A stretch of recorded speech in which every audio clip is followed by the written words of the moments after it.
So I think about the Supreme Court's recent ruling on workplace equality pertaining to same-sex relationships and transgender, and their argument that, well, sex does include these things, therefore the previous laws do protect these characteristics. And they used, interestingly, what they did was, and look, I'm all for workplace equality, stuff like that, but I think it's interesting that the Supreme Court said, because you can't discriminate someone based on their relationship unless you're targeting them based on sex, it is a protected category to be gay, lesbian, bisexual, etc. Right. You remember when they did that? Yeah. The reason I bring it was a very technical argument. Right. The reason I bring this up specifically, though, is they're changing the definitions of words. And when the definition of the word changes, then the amendment changes afterwards. So if you can't change a constitutional amendment, you can change the meaning of words. What is white supremacy? So now they've made it so that white supremacy is quite literally time, hard work. And that's it. These things have existed for decades, these ideas that have been seeded and are expanding and are now becoming mainstream. How dangerous and wrong. So you're referring to, that's exactly, the left was saying that hard work and individuality and like having a stable family and all those things are elements of white culture, right? Which is something an ardent racist, an actual white supremacist, and alt-right person would say that this is what differentiates white culture and that's why it's better. So how harmful, and I think that view is totally wrong, but the left was promoting that view, in agreement with that view. It was on the website of the National African American Museum. From the Smithsonian. Yes. Right. So that's... Yeah, so is bad. So you're gonna say to me that you can overhype the problem we're facing here? I don't think so. I think, to me, this is a serious existential threat, and I think the easiest example is, I know it's a bit cliche for my audience because I bring it up relatively often, but there's a reason why I do. I grew up hearing stories about life before Loving v. Virginia and the Civil Rights Act, and it sounds scary for my family. And California Democrats just voted to repeal Prop 209, so it's going to referendum, quite literally repealing their civil rights law at the state level for public employment and schools and stuff. So the left is actually, this is interesting. You're familiar with the term reactionary in the proper context. It's funny. So the left likes to point out, right-wing reactionaries. It's a reference to the French Revolution, those who reacted to the revolution and opposed it. So reactionary typically means you want to keep the status quo and prevent the revolution. But what the left is doing is actually turning the clock backwards on freedom of speech and civil rights. They're quite literally a reactionary movement that everything you just said about ardent racists and white supremacists, the Democrats of today are trying to go back to what the Democrats of the 1950s believed in a weird and slightly different kind of way. Like, they genuinely believe that white culture, inherently endorses or produces hard work and saving for the future, and they're guilty about it or something. I guess, to be fair, though, there still are, to some degree, there's still some racist beliefs in society that are prevalent among white people, white conservatives. And also, I always have to bring this up because I talk a lot about it, you do as well, leftist, cancel culture, free speech issues on campuses.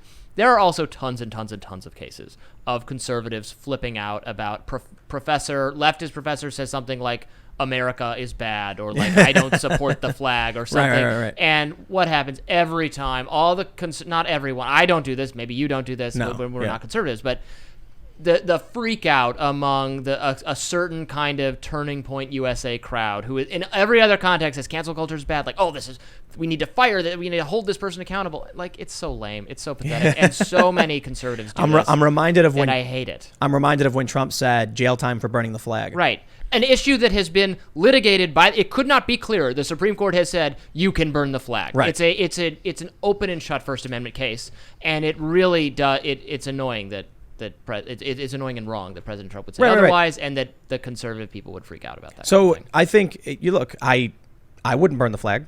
Right. I'm not a fan of people burning the flag, but I am a fan of the freedom it represents, burning the flag, and so that's a part of living in a free society where an individual, as long as it's your property. That's a big thing, because I remember I was at some event where they were trying to light a flag on fire, and then some right-wing guy took it back because it was actually stolen from him. And people were like, it's a free speech, and then they were like, you stole the flag from someone. It's not your property. Right, that's not, if you want to have your own property to burn, you do it. But they were trying to, make some kind of... It's important as a free speech point because this is a country that protects free speech on paper vis-a-vis the First Amendment to a greater degree than any country on earth in a very serious way. You have hate crime laws that are much more serious that actually do criminalize outright speech in other jurisdictions in other countries. You can't. Libel laws are in some other countries, in Australia, in the UK, where you can't. Journalists can't do their jobs. They can't say true things about people because they're going to be sued for it. This is a country that protects free speech to a really enviable degree, and it's rare and it's uncommon, and it's not historically.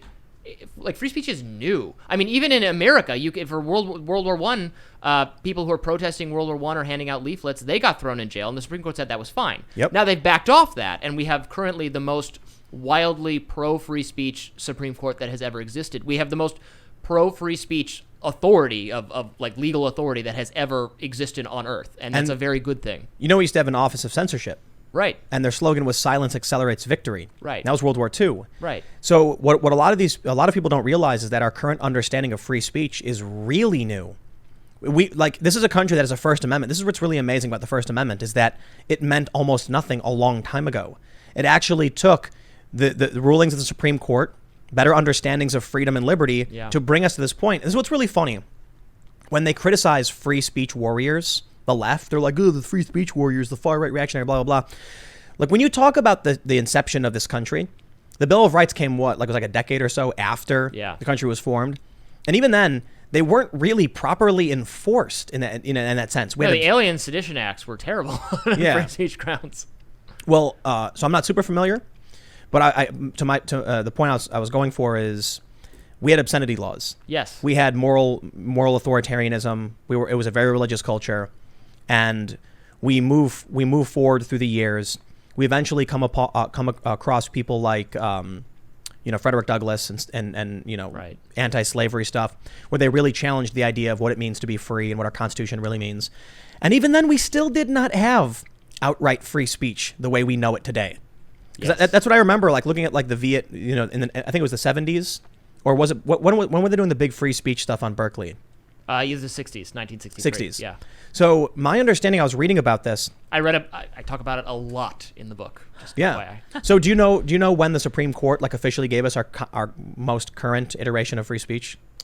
Well, the most recent decisions that establish a very broad understanding of free speech are really it's the Westboro Baptist case, in my view, because there the Supreme Court said you can go, it's on public property on the road, you can shout the most vile things you can possibly imagine in the most sympathetic context for the victim you're shouting them at, people who've been killed in military service, and you can shout awful things, and that is protected by the First Amendment. If that speech is protected by the First Amendment, everything that is offensive to the social justice war is obviously protected if that's protected. So it's interesting. And that was the early 21st century. Is that the free speech the founders envisioned? No, probably it's not. Yeah. Well, probably some of them. I mean, there was the Quaker ethos, the Voltaire Enlightenment ethos that I may disagree or even hate what you have to say, but I will fight to the death to defend it. Yeah. There's always been free speech. You're right to say it. You're right to say not it. Not the said. Content. Yeah. There have always been free speech dissidents in society, even in like intense kind of medieval Europe, like Geneva, like kind of John Calvin obscenity types. There were some people saying no, we should have free speech.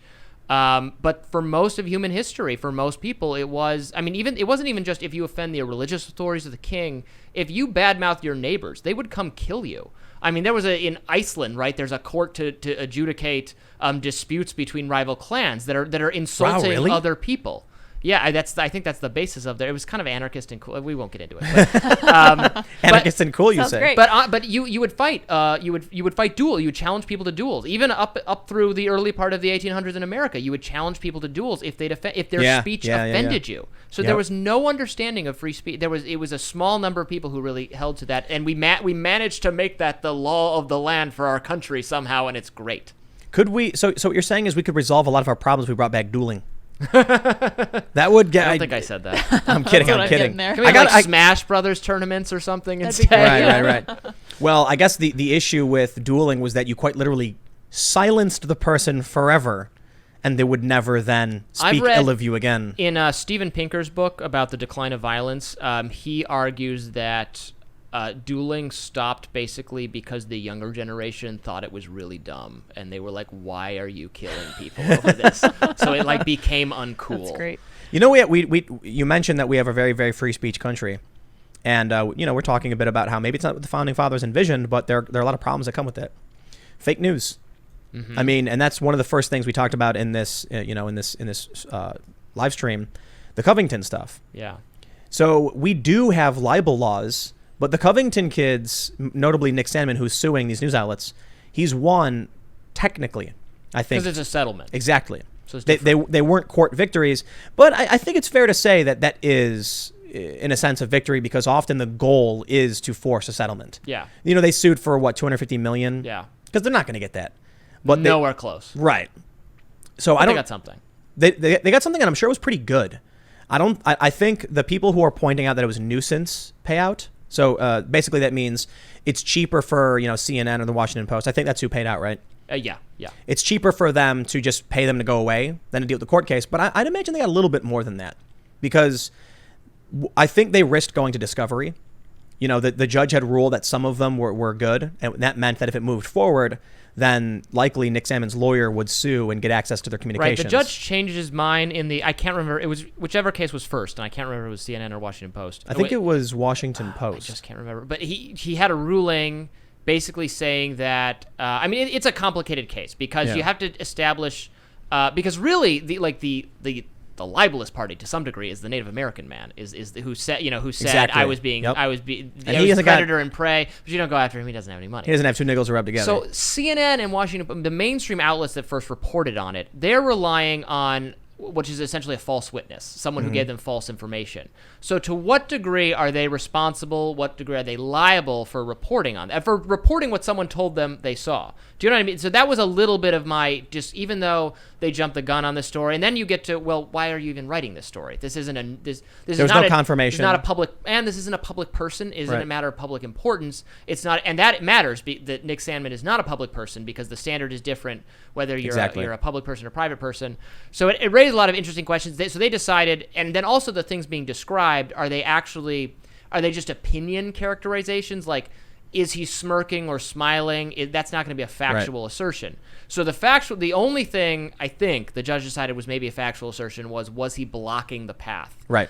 And then then they settled. So you were going to be able to mount, probably Sandmann's attorneys were going to be able to mount, I would think, the jurisdiction might be sympathetic to him anyway. That was a factual assertion that they got wrong. I think they may have actually got more than people realize. And I mean, when I say you don't think so? No, maybe. I have no idea. You know why? Discovery probably would have cost those companies so much money. I mean, I wonder. I don't know about Reason, but you guys have like a Slack or something where you communicate with other employees. And do you say things that you would hope and pray would never become public? Dear God, yes. Right. Now imagine what Washington Post and CNN are saying. Yeah. They're probably thinking, how much will we lose if it turns out that our employees were laughing and mocking the kid and saying, who cares, he's a Nazi? Well, we know what they said publicly on Twitter, that people affiliated with CNN at least, and that's them being careful though. Things, yeah. So I want to punch this kid. Imagine if they were. Imagine what, like, one person posted a picture of a wood chipper with blood coming out, and they were like, it was a guy who worked for Disney, I guess. I don't know. Be careful. I do always have to say Jake Tapper was the first blue check mark person to retweet my article when I came out with this. The mainstream media did a bad job with this story, but swiftly corrected themselves. There are still outlets that are more like ideological. Like, there was an article for Slate, there was an article for Deadspin, that still to this day maintain that Nick Sandmann was a racist who got in this guy's face. And so a lot of criticism, and I'm plenty critical of the mainstream media all the time, but this one's, it's like, okay, I see where they got it wrong, but there are actually greater media sins in this that just don't get talked about as much. Sure. That persist to this day. I'm going to say something that should be considered a compliment, I guess, but I consider Jake Tapper our like media D student. Like, he actually he's not as bad. Yeah, he's not nearly as bad. A D bad. is bad, but he gets a passing grade. Just like I like Tapper. I think he's a good reporter. Yeah. I give him a D. Maybe a D plus. That's harsh. It is, yeah. Well, it's not as bad as a lot of the people, the grades I'd give. But he's said and done things in the past that are particularly like ill-informed and bad. He's had his moments. I think he tweets commentary from a variety of sources, which is very valuable. If you're in the mainstream, you're not just listening to people in your own echo chamber. He has tweeted a lot of my articles. Yeah. So that's why I give him a passing grade. I guess it's because I have like a lot of disdain for a lot of these media companies. Yeah. So so anyway, just to wrap up that previous point about internal Slacks, I've worked for some of these companies, and for those unfamiliar, Slack is just it's like Discord, I guess, for corporations. It's a communication server. I love how that's how you describe it to your audience. Well, I would have said it's like GChat. Knows his audience. I don't think anybody. What's GChat? So yeah, I don't know. People know what Discord is. Everybody uses Discord to some degree, or a lot of people do. It's a popular thing. Like on Reddit, people will mention their Discords. Yeah. So Slack is relatively similar. But I've worked for some of these companies, man. I tell you, if these private logs ever got published, woo, spicy. Yeah, that's what you got to delete. You should delete. I mean, you can't. Just companies should delete their. You can't get rid of them. I guess they stay, and like well, if it was a subpoena, you'd have to subpoena Slack.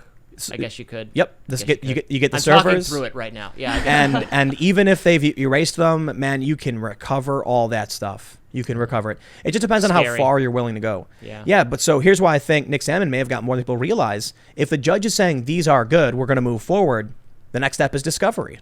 And they're going to say, we want to know what you were saying behind the scenes about Nick Sandmann, because they want to prove intent, malice, actual malice. Meaning, did these people at these news organizations know what they were producing was false? Now, we don't know, but discovery will get, and then... I don't think they did. I think they got taken in by a believable and credible seeming witness who was there and told them something that was totally wrong. And that's a tough, I mean, as a journalist, as someone who writes articles, that's a tough position to end up in. It wasn't an anonymous source. They said they just said, this guy said this. Yeah, but a lot of people wrote stories without even contacting Sandman. Without even contacting Phillips, the Native American guy. They just said in a viral video, a young man is seen blocking the path and smirking. But Phillips gave an interview to a couple outlets, you block quote that's a something problem. From a different article. That's a problem. Yeah. So a lot of these outlets didn't make some of the outlets that wrote about this didn't reference Phillips' statements. They launched off of them to make the actual factual assertion. So this is the problem of free speech, particularly with our very rigorous defamation protections, anti-SLAPP laws. That's strategic lawsuit against public participation. Yep. A lot of states have this, and it's like you sue for defamation, and they say you're public figures. Goodbye. Don't care. You're out. It gets dismissed really, really quickly, and that creates the fake news problem, which results in chaos.